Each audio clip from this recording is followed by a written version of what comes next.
right. Well, thanks everybody for being here. We really appreciate the time everyone took to come. Because I have to tell you, as the First Lady of the state of Florida, as a mother, I am deeply concerned about what Amendment 3 would mean for the future of our state. You know, and a lot of people will come to me, they're like, why do you put yourself in the arena? Why do you get into these fights? Why do you do this? Because when you see something as bad as what Amendment 3 represents, and you sit on the sideline knowing what they're trying to do to our state, and you don't fight, I think it's malpractice on behalf of this office of First Lady. It's not about me.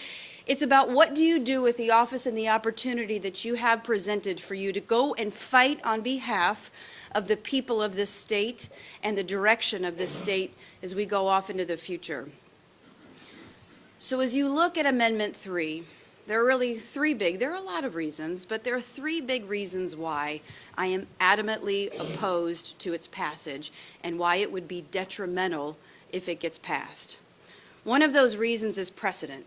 So when you look at how this came to be, what is going to stop any corporation from writing their own constitutional amendment, getting it on the ballot in the state of Florida, spending over $100 million with false narratives and half-truths to be able to hoodwink the people of this state to be able to get a constitutionally protected monopoly in perpetuity? Because that is exactly what is happening under Amendment 3, but it's worse than that, because when they wrote this constitutional amendment, they put some really interesting language in there. One of which is they'll say this is about freedom, right? This is about freedom, the free state of Florida. That is false. Because when you see freedom, they say, well, you can use marijuana, but only if you use our product. Only if you use it from the corporate cartel. Then they say, yeah, it's freedom, but you know what? You can't grow it at your house and use it in your home because that is illegal to be able to grow it at your house. And third, this is particularly egregious when you look at, and it is not in the ballot summary, you will not see this, you have to go look at the constitutional text itself. They give themselves blanket, sweeping liability protections. And so if you read it and you look, it says, acting in accordance with this section as it relates to acquiring, cultivating, processing, manufacturing, selling, and distributing marijuana products and marijuana accessories to adults for personal use shall not be subject to criminal or civil liability or sanctions under Florida law. So you think about that. You say that this product is safe, then why did you give yourself sweeping liability protection civilly and criminally? And then do you also know, did they know this when they gave themselves these liability protections, that this will, as it has everywhere else it has been tried, leads to a huge black market? Do they know, I'm sure they do, that with the black market comes a lot of bad products that hit the streets? And why is there a black market, right? Because when you have a regulated product and it's taxed, the black market comes in and swoops underneath and undercuts the price. So more people go there, but it's not regulated. We don't know where this stuff is being manufactured. And if you think that the black market cares about cleanliness, they don't care. So did they give themselves liability protections because they, in essence, know that people are going to get hurt using bad weed? But they're covered, right? You're not, but they are, which I think is egregious. And by the way, when you hear, oh, the legislature will come in and they'll be able to fix it, the legislature cannot rein this in. This is a constitutional amendment that cannot be undone. And law enforcement, as you'll hear in a second, they will be rendered powerless to do anything about it, because under this, when you look at, and we'll get into the public use in a second, non-medical personal use of marijuana products by an adult is not subject to any criminal or civil liability. So when you talk about my second point in this, when I looked at the first, the precedent is a bad reason to vote against it. You don't want another corporation to come in and hijack our Constitution. The other one is everywhere you go in the state of Florida, inevitably, it's gonna reek of pot. And if you don't believe me, ask the people who are coming from Colorado and New York and California and all of these people who are escaping to the free state of Florida because they can't handle the smell. If you don't want Orlando to smell like New York City, vote no on Amendment 3 because it'll be everywhere. And just like I said, law enforcement will not be able to rein this in. This is a constitutional right. They won't be able to do anything. So let's say, for instance, you're standing at line at Universal Studios with your kids, and somebody decides that they're going to light up and smoke a joint right next to your children, and they're going to blow it in their face. There's nothing that can be done to stop it. They have a constitutional right. Let's say you're at the playground with your kids, or at a church, or a condo, or a hotel, or a library. Goes on and on. There is nothing, no limitations on public use in this constitutional amendment. And then you say, okay, they make this argument, right, about freedom, which again, remember, when they say freedom, you can only use our product, the corporate cartel's product. We're giving ourselves liability protections, and you can't grow it at home, so that's their, argument for freedom. But what about the freedom of the people who do not want this? Their rights are being infringed. What about their freedom? They're being left out of this equation. You want to be able to go enjoy life with your children. You want to be able to go to a Little League game and sit there and be able to breathe. You have zero recourse. And again, if this passes, you will not be able to get the genie back in the bottle. This will become mainstay. And then you say, well, again, going back to the legislature, they can't do anything. But Colorado, they did put prohibitions on this when they passed it, by the way, and they'll admit that it failed. But they're not enforcing it. They're not doing anything to stop it. So once this happens, you cannot unring this bell. Then the other third part, I think, is needs to be a part of the conversation, too, is just the well-being of the state, the future of this state, our families, and particularly our children, right? Can anybody look me in the eye and tell me that this is a good thing for our kids? To show the precedent it sets by saying, you know what, recreational is a really good thing, there's no adverse effects to it. No. Anywhere it's been tried. Talk to the people who are there. As a matter of fact, when you talk to the Chamber of Commerce, one of their counterparts over in Colorado said, whatever you can do, stop it now. Stop it now before it gets out of control. But for our children, there needs to be, and it's there in some capacities, an understanding about what this means to their health. So you look at the marijuana of the 1970s and you fast forward to today, this stuff is 25 and 30 times more potent. Dr. Latipo, our great Surgeon General, is going to tell you absolutely there is a link, especially for children who are predisposed, who are using marijuana a lot, to schizophrenia and psychosis. I've seen it firsthand. It's like I've had the privilege and the honor, really, just to be able to travel around this state and to meet a lot of really wonderful people. And I actually went to Jackson Memorial Hospital, and I was at one of the Baker Act receiving facilities, and I was talking to one of the physicians who was on the front lines. As the kids are coming into the facility, they go through a 72-hour wait period. And this is a time where I really didn't know that much as I know today about the adverse effects of marijuana, particularly on a developing brain. And I asked him, I said, do you see, does marijuana play a factor in any of this stuff? And he looked at me straight in the eye without hesitation and said, it is undeniable. They're seeing these kids coming in with really bad mental health problems. They see it. And so therefore, now we're going to have more product on the market because that's what it's going to mean. And are we for a second not going to believe that that's going to lead to more use, particularly for our kids? And the other thing that really makes me mad, and you answer me this, why do they package this stuff like gummy bears? Why do they do that to our kids? Do you know what happened in California when they did this? Calls to the poison control hotline went up 445% for kids who got into marijuana because of like gummies and lollipops and cookies and brownies and all of this stuff. So you look at their future, that's not good for them. Then you're going to hear in a second about all of the problems that you see on the roadways. So of course it's going to lead to more accidents. It's in the data. We see it everywhere it's been tried. Fatalities relating to marijuana on our highways, on our streets, went up double-digit %. So like in Oregon, I think it went up 22%. So of course it's going to happen. That's going to impact every one of you. And I would even argue that that number is higher because it's hard to determine a lot of times with the equipment that these guys have to be able to test for the levels of THC. But you're seeing this happen in society. Ask the people who are fleeing to the free state of Florida where this has been tried, do you regret this decision? Do you enjoy walking down the streets of New York City or in San Francisco and smelling pot everywhere you go? Because if this passes, you will not be able to undo it. The legislature won't be able to do anything. Law enforcement won't be able to do anything to police it. It's done. And then a couple other points too.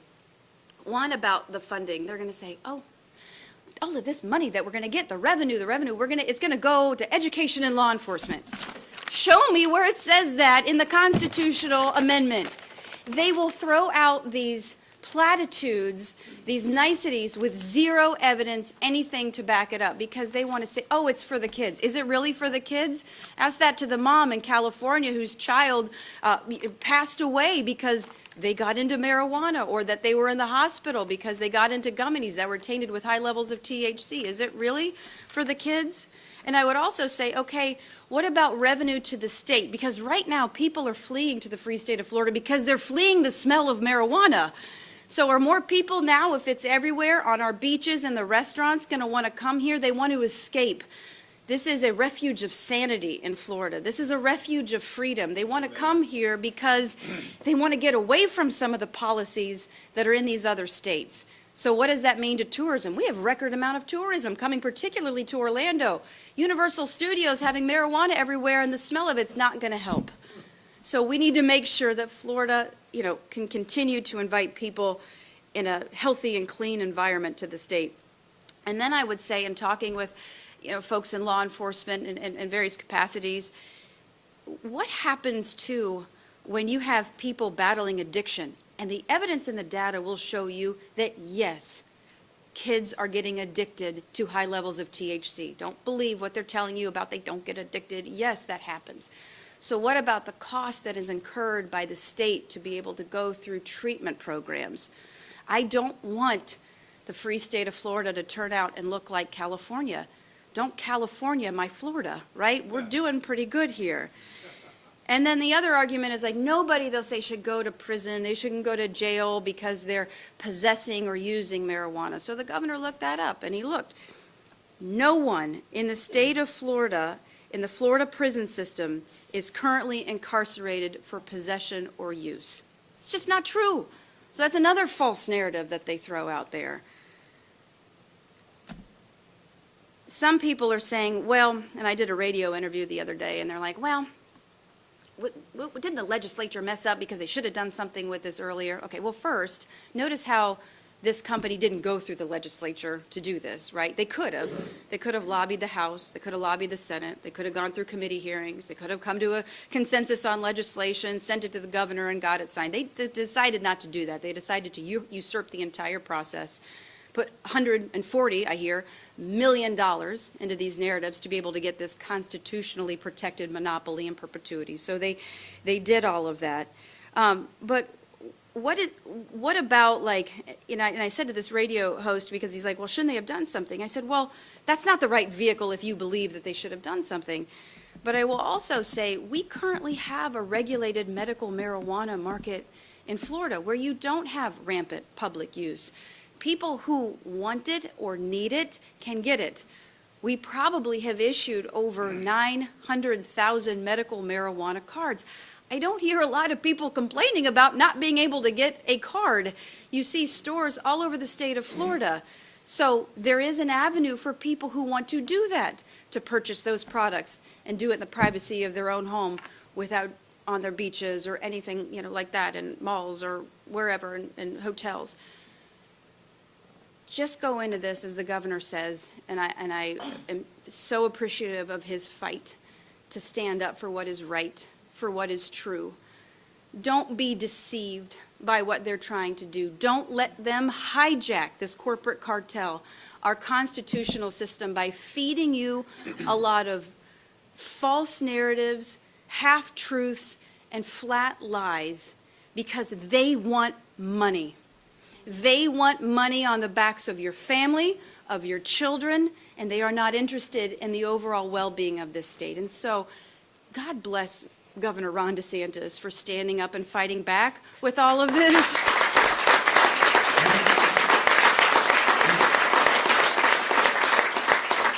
God bless our Surgeon General, all of our law enforcement across the state, the Florida Sheriff's Association, all law enforcement, minus a couple, are overwhelmingly in favor, ask them why, in favor of voting against, voting no. And so when you see this many people standing up and saying, Florida, this is your moment to fight back. This is your moment to say, no, we are not going to let corporate greed hijack our Constitution. We're not going to jeopardize the future of this state. This is not about your profits. This is about the best interests of the people in the free state of Florida. And so with that, I beg you and I implore you, vote no against Amendment 3. And if you don't want to take my word for it, take it from our great Surgeon General.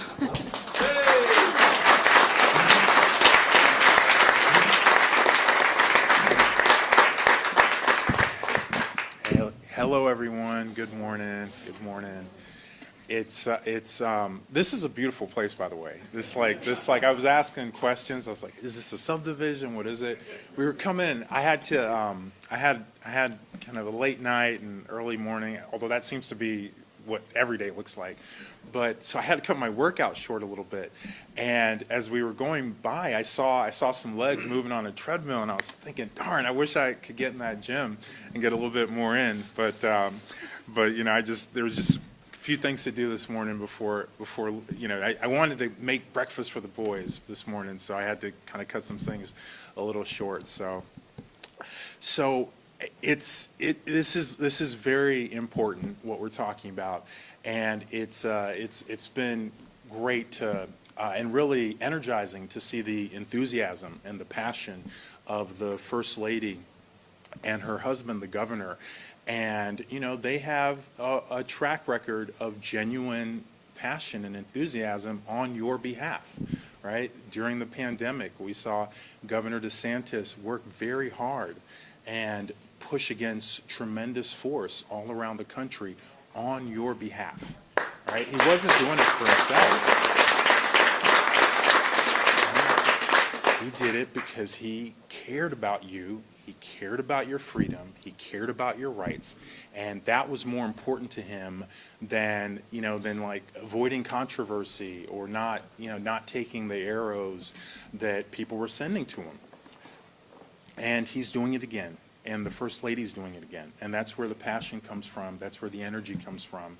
And it energizes me, and I love, it's a fun, however things shake out, it's a fun thing, an inspiring thing to watch and to be around. And that matters to me. If I didn't care about those things, I wouldn't have left California 3 years ago to come here. So that matters to me. I came for mission. And he was the only governor that I would have ever left for. Plus, my wife said okay. So those two things together, we left Los Angeles and we came to Florida. So you know, this is. I'll talk about the health stuff, and the health stuff is very important, largely because people largely don't know about the health stuff, the addiction, the mental illness, the psychosis that's associated with it, the fact that the marijuana that people use nowadays isn't the same as what people, thought was cool back in the 60s or 70s. There's a whole lot more THC in it now, and that's psychoactive, right? That's probably related to why there's such a strong signal now for things like schizophrenia in young people. But before that, there's some things that are just so compelling about this amendment, this proposal that people are talking about. So I'm going to use an analogy.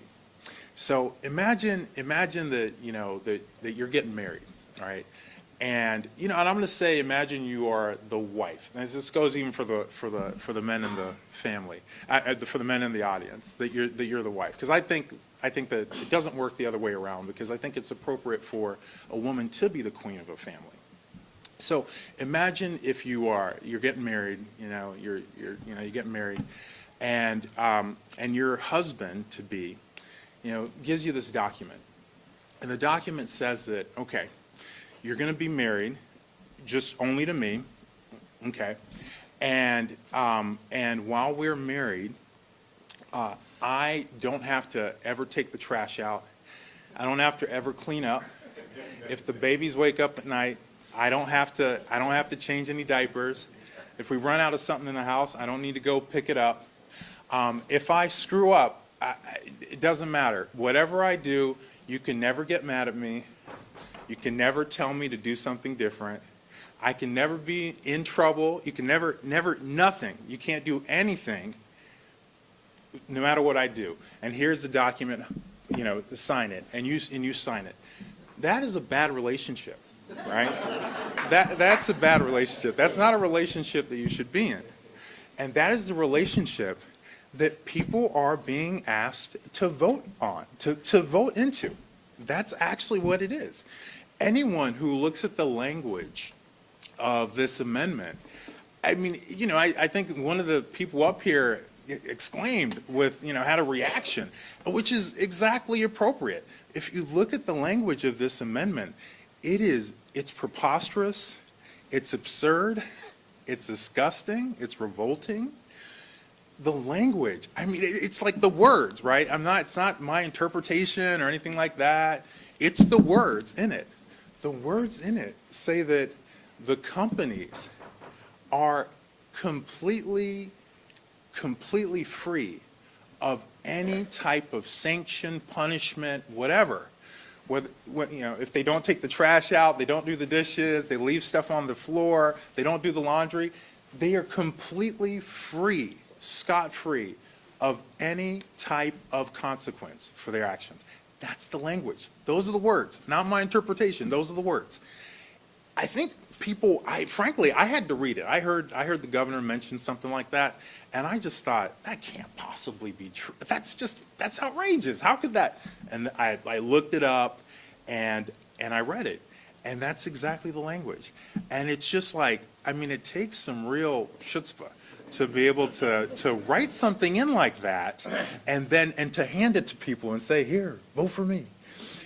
And and I don't even know where to start, because it's hard to wrap your mind around that something like that how can something like that even be legal, but that's the language that people are being asked to vote in. That's the relationship that people are being asked to enter, right?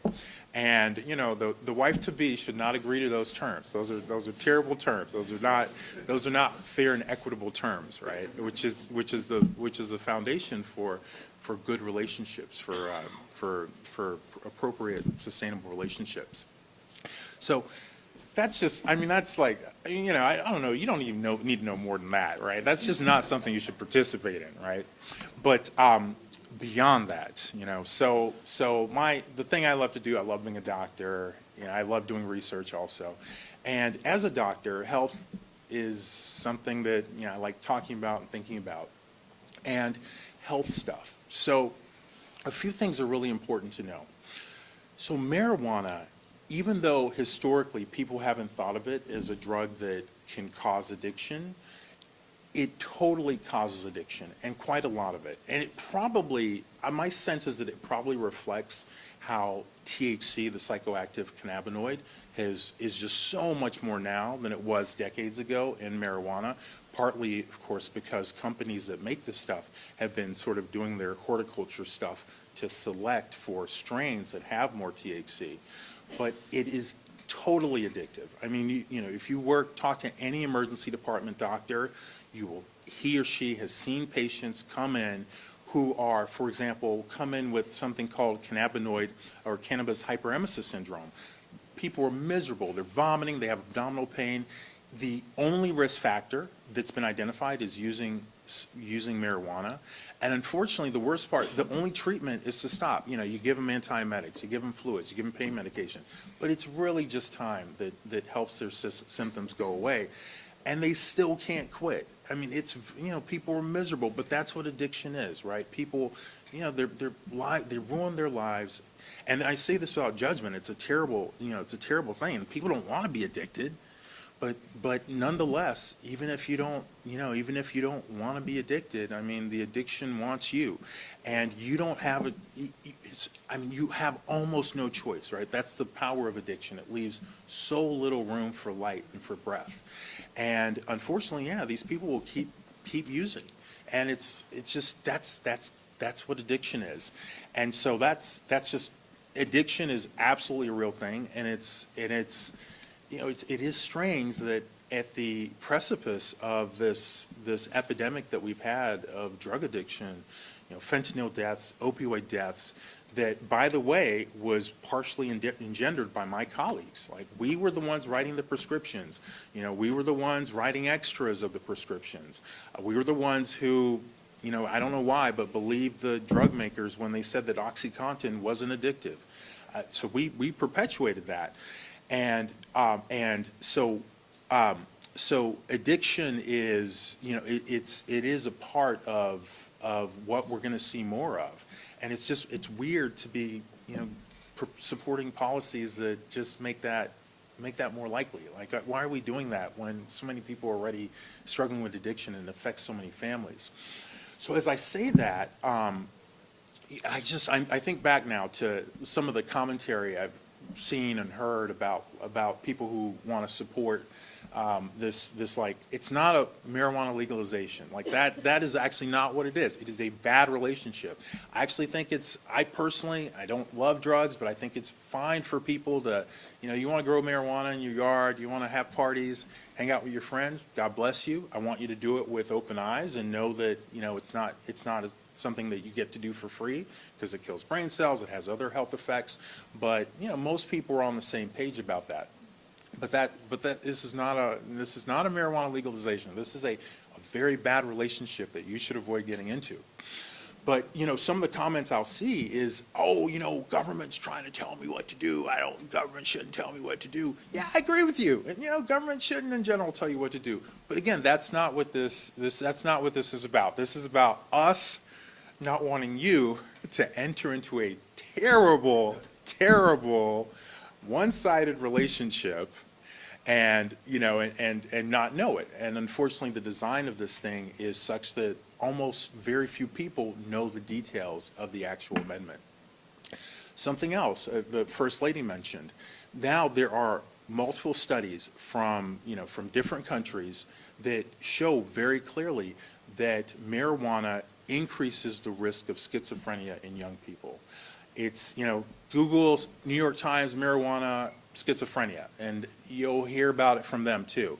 That's more recently, so the New York Times didn't say, the data have been in for many years, and the New York Times didn't touch it until recently. Probably maybe 2 years ago they started actually touching this subject.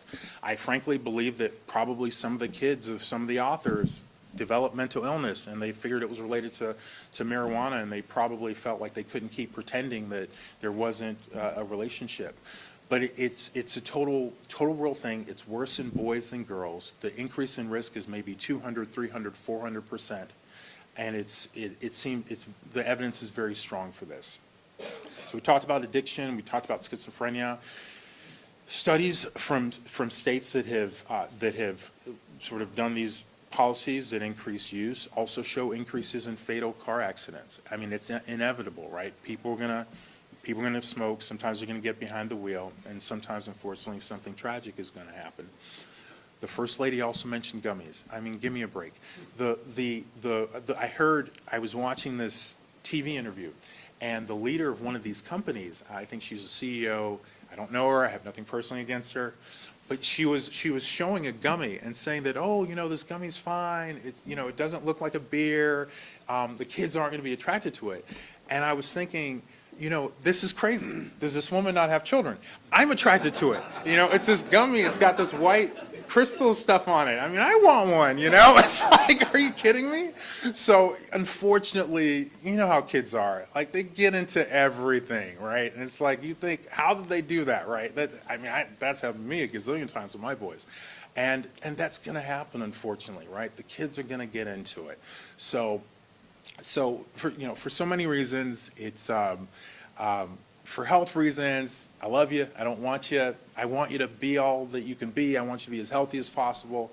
But encouraging policies that, or supporting policies that encourage the use of stuff that makes you less healthy is not something I want for you. But it is a poisonous relationship. Please encourage people to look at the language. No one should touch this with a 24-foot pole. There are other ways to achieve a better ends than this very, very bad relationship that they're inviting you to come take part in.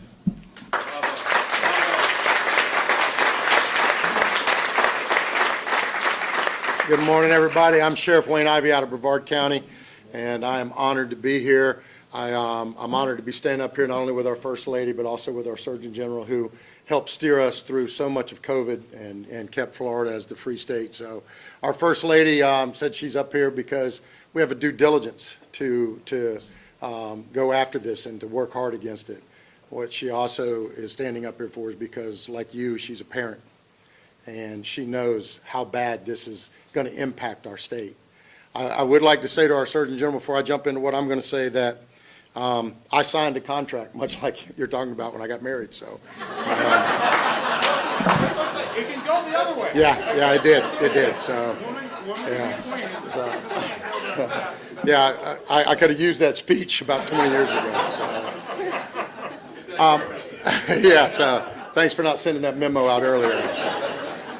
So you've heard the three elements that our First Lady talked about. You heard the health side of it and the nonsense side of it from our Surgeon General about just how crazy this is. I'm going to tell you the other side of it. And the other side that goes right hand in hand with that is that this is a cartel takeover of our state. Let there be no mistake about this. This is a cartel, and ma'am, I'm going to step out from behind this podium because I get moving here, so I'm going to step right out. Need a microphone? Well, take the microphone with you. I don't need it. I got a big mouth. This is a cartel takeover. And there's a reason that all but 2 sheriffs of the state of Florida that I know of are standing boldly against this initiative. I can tell you that you can't get 67 sheriffs to agree about anything. But almost all of them agree that this is bad for Florida. This is a cartel takeover that is monopolizing what they are peddling as freedom. It's not. It's not freedom, because if it was freedom, they wouldn't have written in that you can't grow your own. And I don't want anybody to grow marijuana. But they wouldn't have written that you can't grow your own if it wasn't about them making money. They wouldn't have written in the liability side of it if they didn't know that traffic crashes are going to go through the roof with DUI-related traffic crashes. Insurance rates are going to go up as a result of that. They wouldn't have written any of that in. But what they did was they carved them out a piece of Florida that, if it passes, will fill up their bank accounts like nothing else you've ever seen. And I don't fault anybody for entrepreneurship, but don't do it peddling a fraud. I worked for FDLE for 20 years. Some of our agents are standing in here protecting our First Lady, and they're amazing. Please give them a round of applause.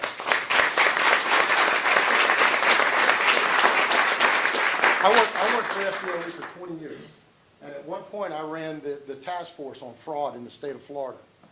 And if I was running that task force today, I think I'd be looking at this going, this is a fraud. You're peddling this, that this is freedom for Florida. No, it's not.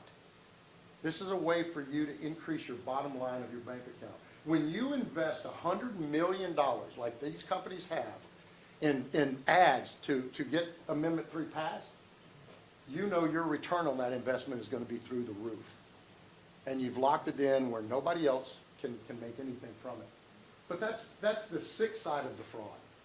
The even more concerning and disgusting side of it is you know what it's going to do. Sometimes we have to sit there and go, could it really do that? Could it really do this? We don't have to in this case, because all we got to do is look at the data from other states that went down this path. The same states that are now trying to put the bullet back in the gun and reform these measures, that they can't because how they were passed. I have friends of mine that are sheriffs in Colorado and other states that have passed this. And they said it is the most troubling and dismantling thing they ever did for their state. That they've seen it go across the board. So I talk to sheriffs, I talk to others that have a mission on this, but the best lesson I ever got from this was during a program we do in Brevard County. It's called It's Time to Be a Parent Again. And by the way, it is. It's time to be a parent again. But in that program, I bring 8 inmates up and set them on a stage in front of parents, just like yourselves. And the parents can stand up and ask them any question they want to ask. It's unscripted. I have no idea of what these inmates are going to say. They volunteer to be on that stage. In the very first program we did, a parent stood up and said, "Do you think they should legalize marijuana?" All 8 inmates said, "Absolutely not. Marijuana is what led me to coke, to heroin, to opiates. That's what led down that path." That's criminals telling you don't do it. Right. If nothing else, that should be the message for you. When those that have done it and experienced it and seen where it took them tell you don't do it, that's all you need. But unfortunately, the ads are bombarding our TVs. The ads are talking to those, telling them it's about freedom. And it's telling you this ballot language tells you everything you need to know. No, it doesn't. As our First Lady said, read the ballot. Read the amendment. Don't just read the ballot language. Read the amendment. Because what's in that amendment doesn't give law enforcement or education money. It doesn't do anything except give them the freedom to sell you marijuana and make money off of it, and you can't do anything about it. I don't believe in messing with our Constitution. I don't. I think we leave it alone. It's worked for Florida. It's worked brilliantly for Florida. Amen. That's why people are moving here in mass amounts. They're leaving these other areas. When you look at how we now will have to deal with the increase in DUI. If somebody's drinking and driving, a breathalyzer or blood work tells us what their VAC is at the time that we actually stop them.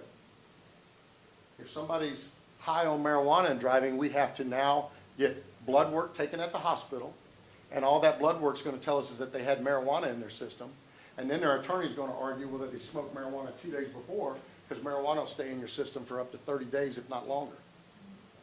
So it's going to take us being able to prosecute these people completely out of play.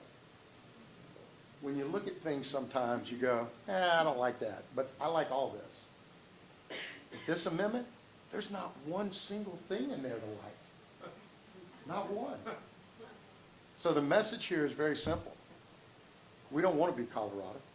We don't want to be California.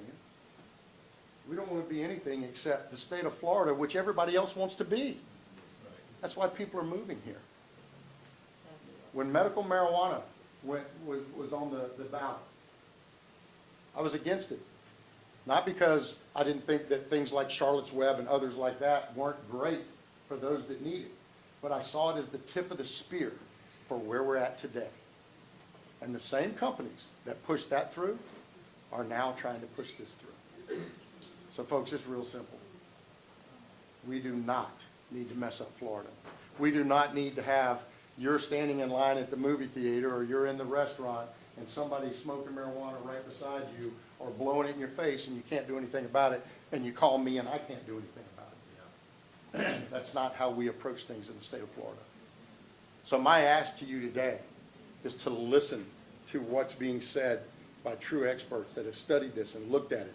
Health experts that are telling you it's bad. Experts in public safety that are telling you it's bad.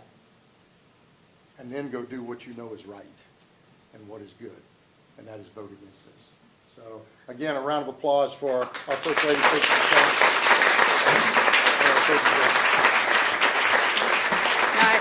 I appreciate it, Sheriff, and I was just thinking as I was listening to the both of you talk, it's like, you know, you've seen this, I'm sure, in execution in your own lives. I mean, I was thinking back to when I was even in high school, and I remember, you know, there was one guy in particular who was like the funniest guy, smart, good family, football player. I mean, everyone was like, this guy's going to light the world on fire. I mean, he had the package. And I'll never forget when he went down the road of marijuana, and it was like a light went off. And all of a sudden, he came in and he was dirty. His grades started to suffer. His hair, he looked disheveled. His sense of humor that would light up a room was dulled. It took away his innocence. It took away his potential to live up to his God-given potential. And I just look at that, and I look at what's happening, and I think, is this really good overall? Is it a net positive for society? And listen, I'm a limited government conservative, right? I believe that there's a role for government, but it should be limited and defined. I understand the argument about freedom. This is not about freedom. This is about one company that is investing $140 million to hijack our Constitution so that they have a guarantee of money in perpetuity. They are doing it off the backs of the people of this state. They don't care about the well-being of this state. They gave themselves liability protection so you can't sue them if you get injured using their product or you get hit by one of their trucks. They say it's about freedom, but you can only use their product and you can't grow it at home. This whole thing, like what the state of Florida is going to be like if this passes, it stinks. Vote no on Amendment 3. Save the future of Florida. Stand up to corporate greed. Don't allow this thing to go any further.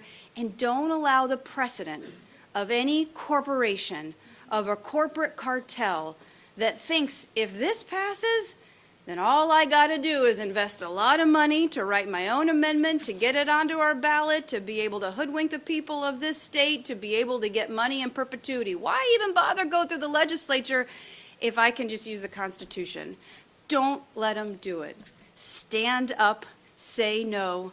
Don't California my Florida. Vote no on 3. God bless.